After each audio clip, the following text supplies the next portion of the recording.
Welcome to the TalentGrow Show, where you can get actionable, results-oriented insight and advice on how to take your leadership, communication, and people skills to the next level and become the kind of leader people want to follow.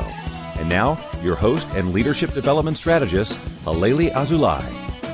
Hey, welcome back, Talent Growers. I'm Halelly Azulay, your leadership development strategist here at TalentGrow, and I'm looking forward to sharing today's episode with you.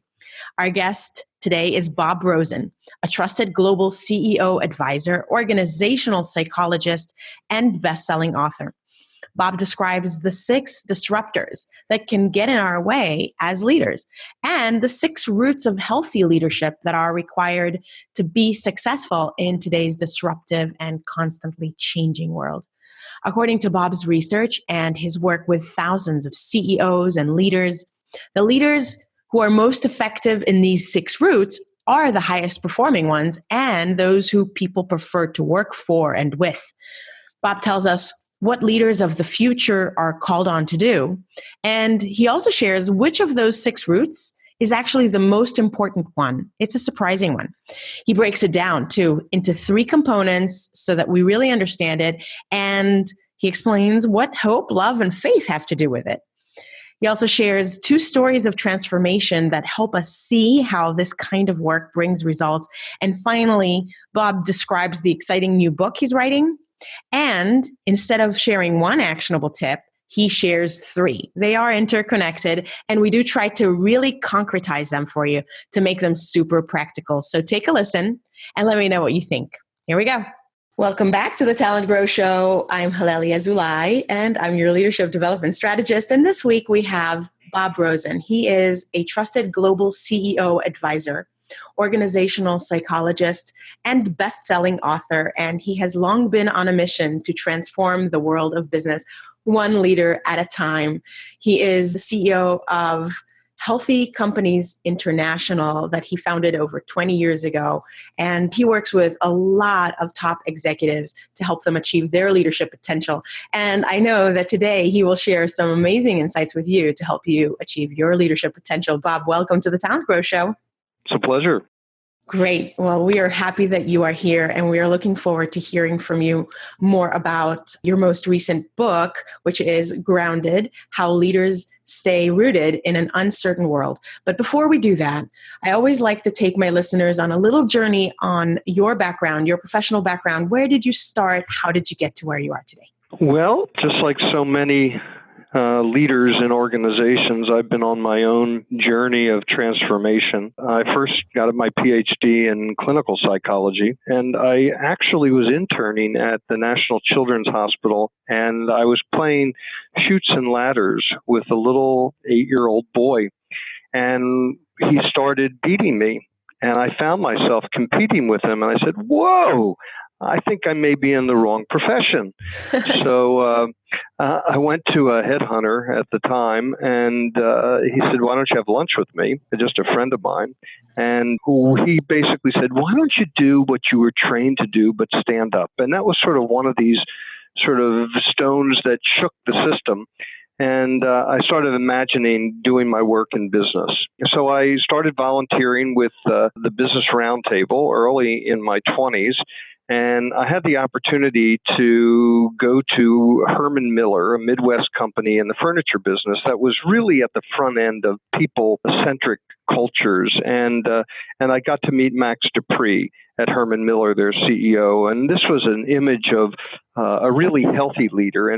But 2 weeks later, I was at a Business Roundtable event, and I walked up to another CEO of a Fortune 50 company, and he totally ignored me. And these were 2 images of leaders, one healthy, shedding light on people, and one dysfunctional and narcissistic and not making me feel very good. And that got me very interested in the workplace. And I got a call from the MacArthur Foundation, and they set up a not-for-profit with me, and we got very interested in leadership and healthy companies. And since then, I've written 6 books on different aspects of leadership and have had the opportunity to sit face-to-face with about 500 CEOs in 50 countries around the world. And so today I have the great honor of working with CEOs and their executive teams on building great companies. That's So it's been a great little journey for me. Yeah, pretty impressive. So good for you. And we look forward to learning from the insights that you've gleaned from these CEOs and the work that you've done with them. And so your most recent book, Grounded, you say that it provides a new approach for leaders at every level to become more self-aware, develop their untapped potential, and drive significantly better results for themselves, for their teams, for their organizations.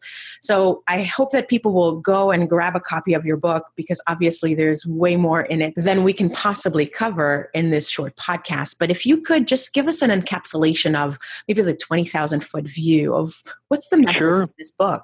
Well, after interviewing all of those leaders around the world and working with thousands more, it became clear to me and to us at Healthy Companies that at the foundation of being a great leader, at being a transformational leader, you first have to be a healthy and grounded human being. And that requires leaders who are deeply self-aware and really committed to their own personal development.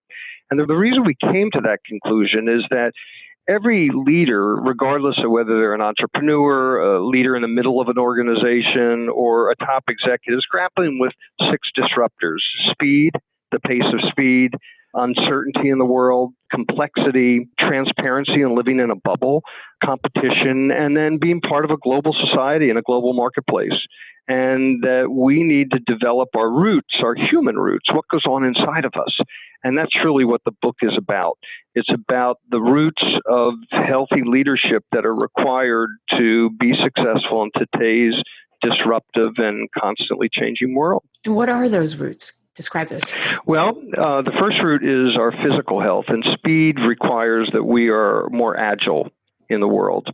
Uncertainty requires that we become more emotionally healthy, more self-aware, more living in our positive emotions of compassion and empathy and hope and optimism and faith, rather than being weighed down by our negative emotions of anger and anxiety and sadness and loss.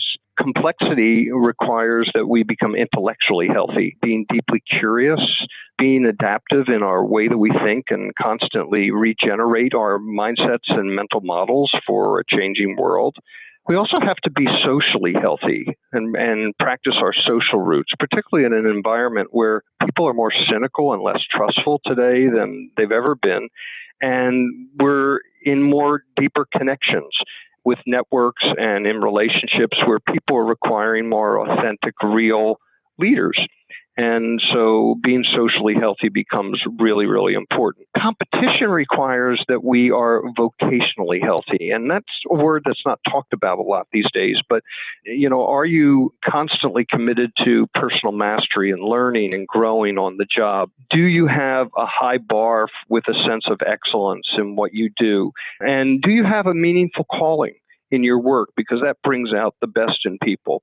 And then the last one that surprised us was spiritual health, which really is required in a world where customers and employees are wanting more responsible organizations, and diversity and globalization is requiring leaders who, 1, are part of something bigger than themselves, 2, is that they are generous in their mindset, and 3, that they have a higher purpose, because we know that higher purpose people and organizations and teams are better performing. So all 6 of those operate like our human body, like our immune system and our nervous system and our skeletal system all work together. Well, these 6 roots form a leadership system. And the leaders who are most effective in those 6 roots actually are the highest performing. And we have a 360 assessment that we've used on thousands of people.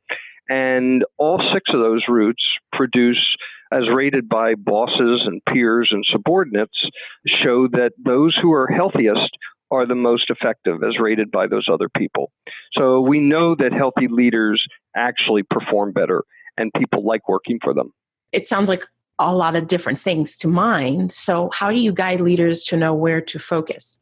Well, it's a good question. If we're all honest with ourselves, we're not good in all of them at the same time. I mean, it's hard being human Yeah. in a fast-paced world, but they each are driven by a disruptor, so we need a little bit of all of them. And some of them are going to be more relevant, and some of them are going to be higher performing in that area more than others. I find that, for example, I've had CEOs that have been or leaders who are completely burned out, and they need to recommit themselves to their physical health because they just don't have the stamina or the persistence or the energy to do their jobs.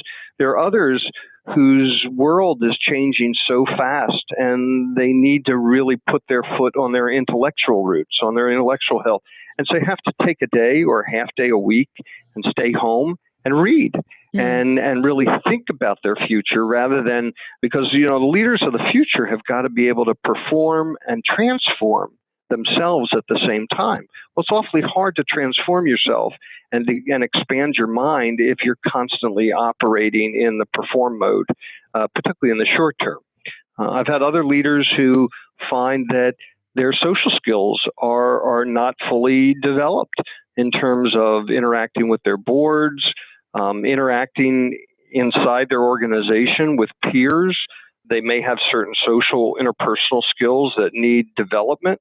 And so getting feedback in their social roots becomes really, really important. The interesting thing is that spiritual health is the greatest predictor of leadership performance. And that was a real surprise for us. Yeah. So, in any one of these areas, we've got to continue to invest and do work in. But every leader is different in what they need.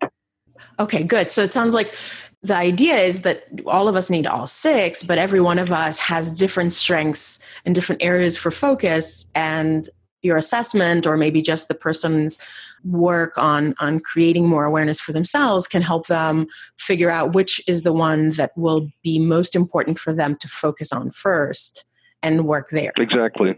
And so when you say spiritual health is most important, I just wanted to make sure that we clarify that. Do you mean that in the religious sense? Is it more like being more religious, or is there some other kind of way that you define it? Well, that's a really interesting question because it comes up all the time. Our definition of spiritual health has three elements to it. One is, as I mentioned, do you have a higher purpose? Two is, are you part of something bigger than yourself? And three is, do you have a generosity of spirit? None of that is traditionally linked to religion, but for a lot of people it is. So if people believe in God, and 85% of Americans, for example, believe in God, then that becomes your spiritual health. But it doesn't have to be. However, those qualities emanate from the part of our emotional brain where we are hardwired for hope and optimism and compassion and love and faith. So you have leaders like a David Rubenstein at the Carlyle Group who embraces adversity and life's ups and downs. His dad was I believe, a mailman. His mother was a seamstress, and he built one of the largest investment houses in the country, in the world. He's somebody who is grateful about where he comes from and shows his generosity. He welcomes cultural differences because so many of our workplaces are microcosms of the world. And so we need leaders who are very aware of their unconscious biases and comfortable sort of leveraging and celebrating inclusiveness and respect inside those workplaces. And he gives back a lot. He's one of these philanthropists now late in his career who's giving a lot of money back with Bill Gates and others. And you don't have to do it all with money. It could be time, it could be volunteerism, it could be any kind of generosity. And I'm finding leaders who are more generous inside organizations with each other when somebody makes a mistake or trips up, or these are leaders who people love to work for. So that's what spiritual health is. Got it. Great.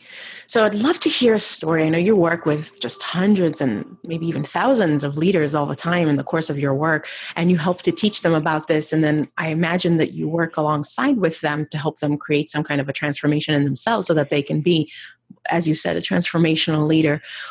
Share a story with us about a change that you've helped see through. Right. Well, all of our clients actually in our consulting business are transformation clients. So all the leaders are in the midst of transforming their businesses in one form or another. That's what's so interesting, is that they all have become technology companies and they all have to transform themselves with fresh business models and mental models. Mm-hmm. But I think the really good leaders recognize that organizational transformation comes from personal transformation, and that if you want to change your company or your team, you've got to transform yourself. You've got to expand the way you think. You have to think big.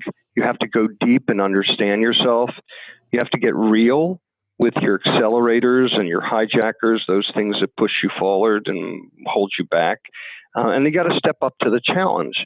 So one example is a company that we've worked with for 10 years called MedStar Health. It's the largest health system in Washington and Baltimore. They own a number of hospitals, and they've had to move from being a hospital-based vertical system to one that is horizontal and more distributed care from birth to death, and across the health spectrum, from acute surgery to aftercare to home care.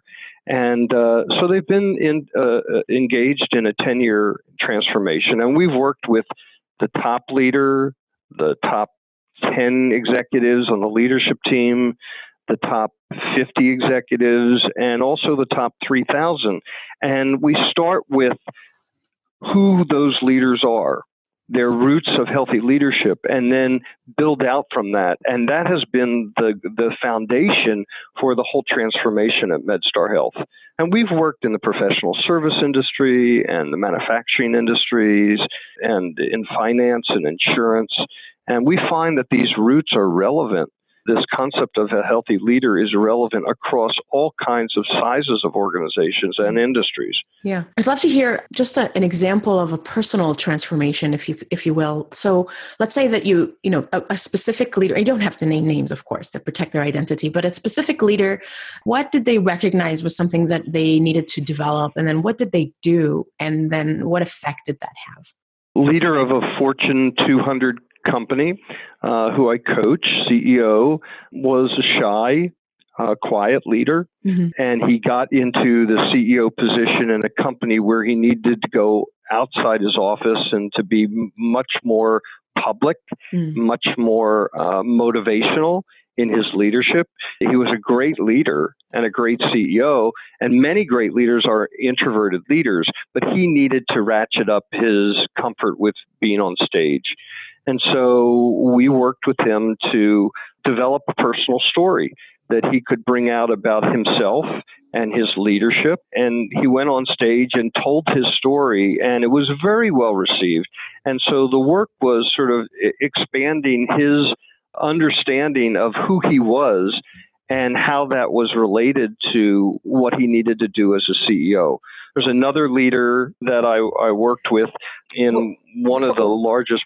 So I'll interrupt before you go to that story. So let me make sure that I'm connecting the dots.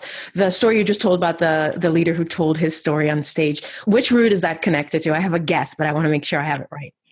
Well, it is related to a number of them. It's related to emotional health because he needed to become more self-aware and more comfortable being vulnerable and stepping out on stage and being somebody that he didn't naturally feel like he was, when in fact it was all there. Yeah. I mean, he had the innate wisdom and the innate humanity, but he needed to pull it out and allow people to see it. Okay. And social health was another one but he was a very authentic guy.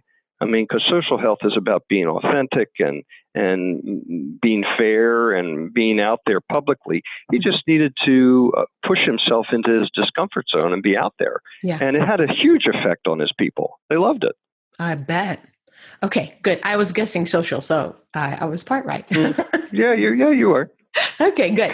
Well, thank you for that. That's an awesome story. Yeah, go ahead and share the other one. I'm curious too. The other story is a CEO, a global chairman of a large professional services firm. Mm-hmm. And when he was running the U.S. business, he could run it like a typical CEO. He had power and authority to do that. But when he got into the global role, leadership was more about influence. It was about understanding national territories and diversity. And he had the skills, but he had to change his leadership style to be effective for the role that he was in. And so one of the things that we've learned is leaders move around in jobs all the time, whether in the middle or the bottom or even at the top executive group. So you have to take who you are, your fundamental roots, to each job, but every job is different. And every job requires a different set of behaviors to be effective. But you don't change. The only thing that changes is your ability to grow and enhance and strengthen those 6 roots. But you shouldn't change as a person. And one of the things that we learned in our research for Grounded was that we've spent so much time focusing on what we do, our accomplishments, our competencies, the behavior, and not enough on our roots, our purpose, our values, our character, who we are. And you see a natural sort of example of this in the White House right now, in terms of a president who is struggling to figure out how to be more grounded and conscious. And it's having huge effects. Mm-hmm. Interesting. Well, as much as I would like to dig into that one, I'm going to not touch it, even with a 10-foot pole. One time I had a podcast guest who he gave Donald Trump as an example of how not to, he was trying to say you should promote yourself, but not like Donald Trump. And then I used that in the title, and I had somebody really upset with me that I was, divisive. And so, yeah, we're not going to go there. But I agree that every leader needs to be rooted. And I'm so happy that you're saying that, to change doesn't mean to change who you are. It's really more just to blossom more into who you need to be within what's and who you are naturally. Yeah. Who you are naturally. And I think there's innate wisdom and innate humanity inside each person, and they have to discover themselves. As someone once said to me, you spend the first half of your life trying to avoid somebody you're afraid of being, and the second half of your life being the person you really are. Yeah. And I think for a lot of leaders, when they get into positions, they need to figure out how to allow themselves to just be the person that they naturally are. That could be for a whole conversation, but but the roots are relevant to anybody, whether it's the President of the United States or a supervisor of a factory. Yeah. Makes sense, because it's about being a whole person and being exactly. I really like that. Well, I want to make sure that we give listeners, I always end with a specific actionable tip. But before we get there, I'm curious to know what's exciting and new on your horizon, and what has your energy and attention these days? Well, that's a great question. I've written 6 leadership books, and they've been on various aspects: leading people, leading change, leading growth, leading globally, leading teams, and leading yourself. And we wrote Grounded to sort of shift the paradigm to focus on who you are and how that drives what you do in the 6 roots. However, as I've looked at the leadership field, we have not really mastered how to accelerate the development of people. And so I've decided to take that on as a sort of intellectual task and see if I could do some research and study how we could change and accelerate people's development and performance.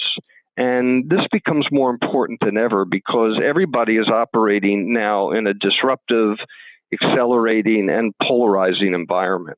And so the question is, how do we help people grow and change? And one of the dilemmas we find is that people are shackled by some obstacles that stand in their way. They're too shallow in their thinking. They're too narrow in their perspective. They operate too slow, or they're too small. They're not bold enough in their leadership. And so we're writing a book on consciousness and on helping people become more conscious, because we believe that the more conscious you become, the faster you can learn and become more aware of yourself, your organization, and your environment. And so we've come up with 4 lessons in this new book around becoming conscious, about going deep, thinking big, getting real, and stepping up. And so we're just doing interviews now, and the book will probably come out next year. And I'm very excited about it, because I think that not only do we need to change the what with the roots, but we need to help people accelerate the how. Wow. And So if you think about it, grounded leadership is the foundation for transformation, and conscious leadership is the accelerator to transformation. Very cool. Very interesting. Well, I certainly spend all of my time helping people develop, thinking about development, right? Writing about development. So that is near and dear to my heart. And I'm very curious to hear more and read more. Are you writing this content only into this book, or are you also publishing it in short form elsewhere? Yeah, actually, it's a good question. Our company is divided into two parts. One is an executive consulting business where we help CEOs and executive teams build great companies, focusing primarily on the human side of the business. Mm-hmm. And then we have a learning solutions business where we have taken our intellectual property, our books, our ideas, turned them into assessments and workshops and certifications, and make that available to companies so that they can have internal people get certified and to offer that. So we do that with Grounded now, and we're starting to do that with the Conscious book. So we'll bring it out in the form of speeches and workshops and the like in our learning solutions business. And I guess, for anybody who wants to learn more about us, we have a blog that we produce regularly. And if you send in your email to www.healthycompanies.com, we'll be happy to add you onto the list. We also blog in LinkedIn. And if people want to interact with me, it just is bobrosen.com. Cool. And love to hear from you. Yeah, great. Thank you. Well, I will definitely dig up those resources and link to them in the show notes. Thanks. It's been great speaking with you. And before we end, we always like to end with something super actionable. So listeners that are now hearing what you've just described got a lot of great ideas, but what's something really specific that they can take action on today or this week to ratchet up their own effectiveness as a leader? I would say three things. One is imagine yourself as the ideal leader that you want to be and make a commitment to that image of success. The second thing is talk to couple people close to you and do a sort of informal 180-degree assessment and get some feedback on what they see as your strengths and your vulnerabilities. And then three is to think about your organization and to what extent your organization is accelerating your development or is hijacking your development. Part of this Grounded Conscious book is looking at the accelerators that drive us forward, like confidence and focus and practice. And what are the hijackers that hold us back? Like our self-defeating thinking or our emotional derailers or perfectionism or our need to control. So it's really, I guess by and large, it's really, you got to go deep before you go fast. And that may be my thinking about leadership because I'm a psychologist, but I've learned that the more people become self-aware, the more effective they become. Let's concretize that just a tiny bit more. So let's say someone wants to take you up on that. So the first step was to envision the ideal leader that you would like to be and commit to it. And the second step was to get some input from other people and then to think about deeper, like what are your accelerators and your hijackers? Let's say you're going to sit with them right now and you're going to tell them specifically what should they do to do that? Should they journal about it? Like, what's a great way to help that person concretize it? Well, some people are natural private learners, and so journaling is a natural thing, or they meditate and then they journal. But people are very different in how they learn. Other people love reading, and I would start with the Grounded book. The Grounded book really allows you to self-assess yourself against those 6 roots and see which areas you would like to work on, and then make a 30-day commitment to practice one of those roots. We have a healthy leader heat map where we do this in sessions, in workshops, and in speeches where people actually self-assess themselves on those 6 roots. And that gets more specific about what they want to work on. Other people, they need to interact with other people to get feedback. And that's why walking up to someone, and you could put the 6 roots in front of them and say, I'm really trying to improve my capacity in these 6 areas. How do you think I'm doing, and what impact is that having on you as an employee or you as a team, and get feedback in real time. So I think people learn very differently, and that's okay. And I think going specific on those 6 roots would probably be a good first step. Okay, great. That helps. I totally agree. I mean, everybody's very different, but sometimes if it sounds too abstract, then it's hard to know how to get started. So I think you've just given a couple of great ideas for people to get action and get started. And of course, no change can happen without action. So everybody listening, take action. Well, it's been a pleasure speaking with you, Bob, and I'm really glad that you've brought your wisdom and experience to the Talent Growers community. We appreciate you. My pleasure. And look out for Conscious. Conscious. That's the name, huh? The next book. Well, it's that's the topic. We don't have a name yet. Okay. Maybe be the most conscious person in the room, maybe something else, but it'll have Conscious in the title. Okay. We will be on the lookout for it, and good luck with that. Great. Thank you again. Thank you so much. Well, I hope you enjoyed this episode, Talent Growers. All the links to the resources like Bob's books and website are all on the show notes page. As always, this one is going to be at talentgrow.com/podcast/episode58. And while you're there, make sure you sign up for my free 10 mistakes that leaders make and how to avoid them. That's a free tool. It's there. It's for you. And it also helps you gain access to my short, fun, and actionable weekly newsletter. You know that we're super proud that the Talent Grow Show has been selected to be part of the C-Suite Radio network of high-quality business podcasts. So check it out at csuiteradio.com and get lots of useful leadership advice and insights while you're there. And of course, I want you to join our growing community on Facebook. We have a group called Talent Growers Community. It is a private group. It's meant for listeners of the show, and anyone who is a listener can join it. And this is where we can ask each other questions about leadership challenges, show each other support along our leadership development journey, share resources and anything else that connects to leadership development and developing as a leader who people actually want to follow, right? That's the point of the Talent Grow Show. So take a couple minutes, go over there. And then, of course, if you haven't yet, please leave a review on iTunes for the show. It really helps us get featured in search results and helps more people discover the show, which hopefully you have been finding valuable. And I really would love for more people to gain the value out of the work that I'm doing. So help me out. It doesn't take very long. It's very easy to do. And I would be very, very, very appreciative if you did it. Okay, well, that's it for this show. I'm Halelly Azulay, your leadership development strategist here at Talent Grow. And I thank you for listening. I appreciate you so much. And until the next time, make today great.